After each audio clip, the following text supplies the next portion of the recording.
Hey everyone, it's Cal from Dirty Weasel. I'm sure you've all seen the news, but Nexus Mods has been sold. I first saw this information when it first came out, but I wanted to sit on it a bit and see where it led and who was involved and get as much information as I can and let things shake out a bit. So, here's what we know. What came out first was an update from Dark One, aka Robin Scott, the founder and owner of Nexus Mods. After 24 years of running Nexus Mods, he's out. He's done. He's sold it. And basically, he cited stress-related issues and looking for a better life and trying to move on with himself because of the pressures of running the site and running the company.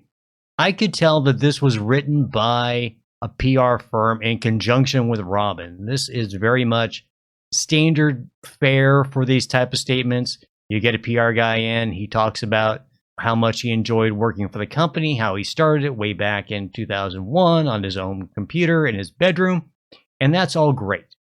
And then he kind of leads into why he wants to do it. Whenever I hear someone talk about stress and the health issues that come with the strain of running a company like this is basically the new way of saying, I want to spend more time with my family, or I'm leaving for health reasons. It's just PR doublespeak. I have nothing against Robin. He and I have had cordial engagements, but this is what I'm seeing from the statement, not necessarily from Robin. This is what a PR firm worked with him with on getting this statement out. What does this mean? Well, farther down, he talks a bit about what changes. And in that change, he talks a little bit about the three people that have purchased Nexus Mods. And he mentions them as their gamer tags of Foladino, Rapsack, and Toggin. Those individuals are actually Victor Fulman, Foladino, Marinus Elgard, Rapsack, and Nikolai Nguyen, aka Kagan. And he states that they're the ones that have purchased the company. But what we really know is that these three individuals are the owners of a company called Chosen. And I'll talk about them and show you their site in just a little bit. But he doesn't mention that in the initial statement. He does say in the statement that he chose them because of their love of modding. But later on, they mention that they aren't modders. And all three of them have joined in the last few months to the Nexus profile pages. So I'm not really sure that they are modders. They are in the gaming industry, and Chosen does them things with the gaming community, but we'll get into that a little bit more. Goes on to talk a little bit about what's happening with him in the future. He's not going to be around, but he's not disappearing either. I don't really know what this means. I would say that he's going to be pushed out, but he's just kind of lessening the blow a bit. Down at the top of the comments, there was actually an FAQ by Foladino, which is Victor Fulman, and he's going to give us kind of a FAQ. This was added later on. I want to note that the comment section was initially closed because of the nature of the comments. Then it was opened back up. So it's kind of, things are very fluid and kind of confusing about who's making decisions now. Basically, this is an FAQ designed to reinforce what Robin says above. Robin said nothing's really going to change. These guys are committed to Nexus Mods' vision and the company plan. And this FAQ is basically trying to reinforce that, but it's a statement by the people that are now buying it. This is more PR driven. Just think of it that way. Will you sell mods? No, they'll always stay free. All right, is it going to cost money to download mods? No, that's fine. Are you going to claim ownership of mods? This has all been handled in lawsuits, so it's no big deal. I'm not going to go through all these different things. But I do want to focus on a couple different points here. What additional monetization will be added, changed on the site? When they come out and say monetization is hard, that means they want to make money off of it. And Nexus Mods is a complex platform. What matters most is continuing to support mod authors, delight users, and keep the lights on. We're not changing the core model. No aggressive monetization, no paid mods. If anything, we're aiming for fewer ads, not more. That's a problem. We'll take a community-first listening approach, and we won't compromise on what made Nexus Mods special. PR speak. They're going to monetize this. This is what they do. But they're not going to charge you for mods because they can't, because they're not paying mod creators, so they can't charge you for mods. So that's the good news. The next statement is concerns about general statements about early monetization of game industry startups. Okay, this goes back in their past and is addressing concerns about documentations that Victor put out regarding monetization of games and gaming communities. And I'll show you that in a second, but I want to address this. This is trying to blunt the impact of what they're going to be doing. That's what this question is asking and answering. Farther down, are you going to revoke lifetime premiums? No, they can't. Well, let me say, they would be faced with a class action lawsuit if they try to take away lifetime premiums that were already purchased in the past. The company made a promise, they're stuck with it. That's not where they get most of their revenue.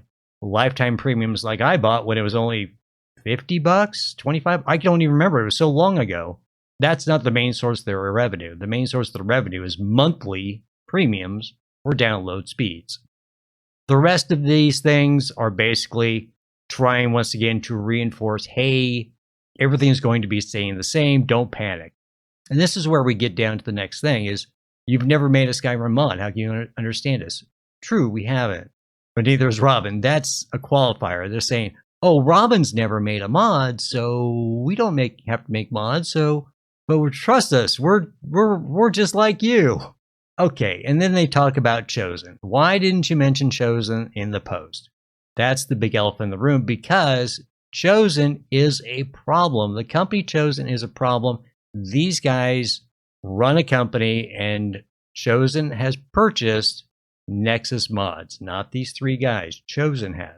And Chosen is a company built around monetizing gaming communities. Nexus Mods is a ripe gaming community. How much the purchase price of the company was? Don't know, but they're going to want to make their money back. It's what they do. Just keep that in mind. I will say this, trust takes time. They say it right here. We're going to have to take a trust but verify stance on these guys and see how things go. Nexus has been embroiled in mod censorship controversy for the past year and a half, 2 years now. I took a public stance about coming out against the policy that Nexus had implemented. I came out against the policy that Robin implemented. I don't have anything against Robin personally. I oppose the policy. When you start to divide a community over something like censorship, it's going to affect the bottom line. These guys have to address that. If they don't address it, or if they continue to create more controversy by blocking more mods for censorship reasons, and unfortunately politics, that's going to divide your community base. You can't have that happen. So hopefully they take a step back from censorship, promote what we all love about Nexus Mods, which is free modding, and you can do whatever you like with your games. It's your game, it's your mods. You get to pick what you put in your games. If they take that stance, they'll gain the trust back in their community. These guys like money. That's why they exist. They won't want to continue the controversy, which will divide the community and lessen their money. I'm willing to give them the benefit of the doubt. Let's see what happens. But we do have to address the elephant in the room, which is Chosen. Let me go there. When we go to the Chosen website, and I will include these links in the description, it's basically a generic kind of nondescript, new age-ish web page. It's not going to tell you a whole lot, but you can get a few guesses about what they do as a company and examples of what they've done in the past. Although it's very vague, I think we get a good guess of what they do when you look at why work with us. And when you look at it, they're comparing themselves to venture capitalists, private equity, and then why you don't want to use those two forms of monetization or growing your company. Because those are both ways to grow companies to make more money, is through venture capital, private equity. And they're comparing themselves to that. That tells you everything you need to know about what this company does. It's about growing companies to make money. Not that there's anything wrong with making money. This is just putting it out there. Farther down, they're going to give us more examples of what they've done in the past. And these examples are called cases for them. But if you go down and look, these are the different cases. Chosen is a blank thing, so we don't have to worry about that. Render Z, it's community. They're talking about number of players supported and engagement growth. Engagement in players, eyeballs equal money. This is around an EA soccer game. Once again, another EA soccer game talking about 7 million daily players and 7 billion monthly impressions. Impressions, eyeballs equal money. Gamer class. 50,000 daily learners, don't know what even that means. 50 elite creator partners. What does that mean? I don't know, but you know they're making money off of it. And it's based off another video game. HLTV, based off of Counter-Strike 2 news community. They focus on gaming communities and monetize it. That's what they do.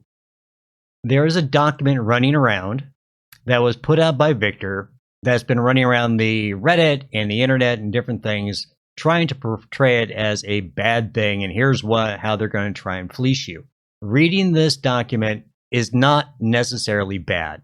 When you go through the rest of the posts that Victor has on his LinkedIn, different articles, you have to understand his position. His position and Chosen's position is we have to make money off of these things to continue to provide product for the gaming community. They know that just charging you outright for mods will drive you away. That's not going to make them money. But you are going to see ways that they're going to entice you to part with your money. That's what all these different sites do. Hey, we're providing a service to you. We would like you to give us money. And here's how we're going to do it. We're going to make you want to give us money. We're not going to try and force you, but we're going to entice you. And that's important to understand about what they're doing. They've taken over a community that's focused on a certain portion of gaming. That's what they do. And they try to make money off of it. I have no idea about their financials or if this works or it doesn't work, but they were able to come up with the capital, however much that was, to buy Nexus. Many millions of dollars. Don't know how much. They're going to want to get their money back from that. And they're going to work on ways to increase that money that they get from you. And that's important to understand. Will Nexus be better for it? I don't know. Will Nexus go down in quality because they want to make more money off of you? I don't know. I'm going to take a wait and see approach. And I think that's important to understand is let's see what happens. We all love Robin for being the founder of Nexus. And there's a lot of loyalty there. But was he the best owner for Nexus Mods? Was the decisions he made best for the modding community? We don't know because we don't have a large enough sample size to say it was. And that's the approach I'm going to take to Chosen's ownership of Nexus Mods and how we address that going forward. Listen, I have nothing personal against Robin Scott, aka Dark One. All I'm saying is I hope Nexus Mods improves. I hope things get better for the community as a whole, that we can get rid of some of the controversies in the past and move forward. Ronald Reagan famously said, trust but verify. That's what I'm going to do. I'm going to trust that they're going to make Nexus Mods better, but I'm going to keep a close eye on things. And if I start seeing a reduction in the services or complaints from you guys, that's when I'll come out and say, you know what, this is a really bad idea, and I'll come out against them. I don't mind. And I have no problem with you or me saying that and being critical of what they're doing if they're doing a bad job. And I think it's important that we let them know about the things we don't like. Now it's time for full disclosure. I've never been a Nexus partner. I've never received any benefits from Nexus in the past. The only interactions I had that could be considered positive is that they did classify me as a YouTube creator on their forum sites, and Robin did a personal favor for me by changing my original username to what I have now as Dirty Weasel Media. Finally, let me say this. Whatever Robin Scott wants to do in the future, Dark One, I wish you the best, and fair winds to you, my friend. Good luck going forward in the future. We're all going to keep our eyes on Chosen and Nexus Mods and hope they do the right thing with your creation and what you put 24 years of your life into doing. That's all I've got for you right now. My name's Cal. I'm from Dirty Weasel, and I'm signing off.